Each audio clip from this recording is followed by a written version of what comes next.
In this video, I'm going to show you how to cancel your YouTube membership and get a refund. If you find this video helpful, please consider to like this video and subscribe to my channel. In saying that, let's just jump straight into the video. Okay, so what we first need to do is come on over to youtube.com and sign into your account where you would like to cancel your membership. Then from here, we want to go ahead and click onto our account name and then scroll down and choose the option for purchases and memberships. Now from here, under memberships, you want to go ahead and click on manage memberships.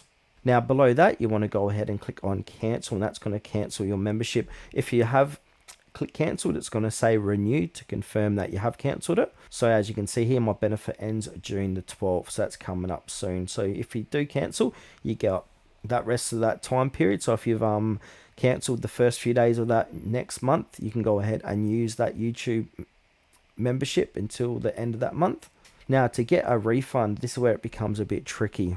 So in most cases, you will not get a refund. You keep your membership perks, as I said, until the end of the current billing period. YouTube does not provide refunds or credits for unused time remaining in the month. Partial billing periods are generally not refunded, but if you do think you got a good case to get a refund, I suggest clicking on your profile, click onto the help button here, and then we can go ahead and chat with someone. So we want to go ahead and click onto contact us where it says need more help. Click on contact us. Then from here, go ahead and I need help with my YouTube. So you got memberships, and then tell us what we can help with. So just go ahead and put in refund or something similar and just go ahead and click on next.